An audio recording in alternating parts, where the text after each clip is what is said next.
qui a une maîtrise, qui travaille avec une maîtrise, peut aller s'inscrire, il y a différents thèmes. C'est ce que j'appelle aussi mon projet fou de mi-carrière. Je me rends compte que faire un doctorat à 25 ans et faire un doctorat beaucoup plus tard, c'est pas la même chose. J'explique tout de suite que mon paradigme est avant tout un paradigme psychologique systémique, donc terrain, terrain. C'est-à-dire que je travaille non seulement avec les personnes qui peuvent être les adultes en questionnement par rapport à leur identité sexuelle, mais je travaille aussi au niveau de tout le contexte de vie des personnes qui sont en cheminement. Donc, contexte, relation au travail, relation de couple, relation familiale, etc. Et mon point de départ n'est pas un point de départ théorique. Mon point de départ, c'est vraiment la souffrance des personnes qui viennent me consulter, autant les enfants que les parents. Donc, c'est à partir de cette réalité que je travaille. Et c'est une étude qualitative, donc, qui n'a pas encore été, j'ai pas encore fait ma collecte de données, mais ça s'en vient, qui en fait a pour but de donner la parole aux parents. Pourquoi est-ce que je veux donner la parole aux parents? Parce que depuis des années maintenant, on m'amène des enfants et on m'amène des enfants de sexe masculin parce que ces enfants-là sont atypiques dans l'expression de leur masculinité et dérangent énormément. Inquiète énormément, non seulement les parents, mais le milieu scolaire, les grands-parents, la voisine de la droite et la voisine de la gauche. Alors, c'est aussi, parce que c'est un DPS et non pas un PhD en psychologie que je fais, la distinction, c'est que ma recherche part de mon expérience clinique.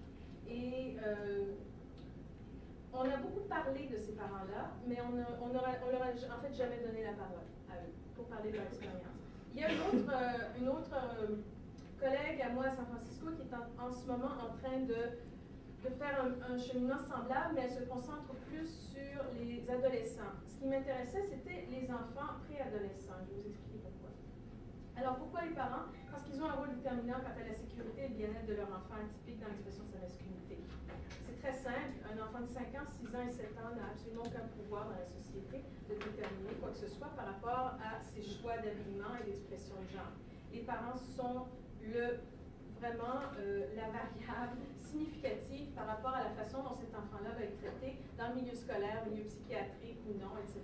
Donc, il me semble important de se pencher sur ce que vivent les parents. Et ce que j'ai pu constater au cours de mon travail, c'est que les parents eux-mêmes vivent énormément de détresse, énormément de difficultés, et qu'il est important donc d'assister les parents pour aussi pouvoir les aider à intervenir auprès des jeunes.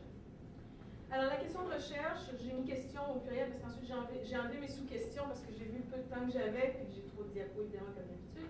Alors, mais en fait, c'est quel rapport existe-t-il entre la façon dont le parent s'explique la masculinité atypique de son fils? Quel est le narratif? Comment est-ce qu'il fait du sens de ce qu'il constate chez son fils? Je vais vous expliquer après pourquoi je me concentre sur les garçons.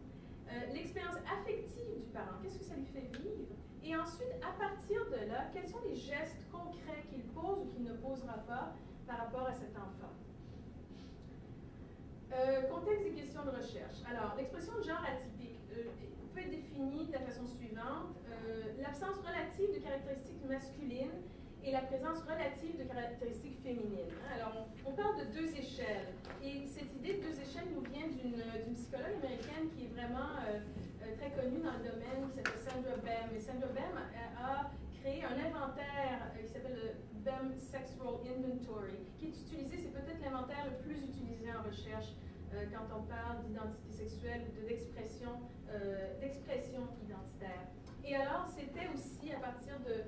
c'est elle qui a d'abord dit, écoutez, ça ne suffit pas de dire qu'un garçon est efféminé. Non, on doit vérifier chez chaque individu son degré de masculinité et le mettre en relation à son degré de féminité. C'était une idée nouvelle, en tout cas quand elle l'a proposée en 1971, et son inventaire est basé sur ce principe. Alors, qui sont-ils? Ils préfèrent les activités neutres, ou dites de filles. Hein, je mets entre guillemets parce qu'on en parle beaucoup ici, mais ce qui appartient au féminin et au masculin, même si dans la société, particulièrement quand il s'agit des enfants, c'est pris pour acquis, il n'y a rien d'acquis là-dedans, il n'y a rien d'évident. socialise avec les filles plus qu'avec les garçons. Je dirais que ça, c'est la différence principale qu'on constate. En fait, les garçons et les filles ne sont pas si différents. Un garçon de 5 ans ou 6 ans mange sa soupe à peu près de la même façon qu'une petite fille de 5 ou 6 ans. Il n'y a vraiment pas de grande différence.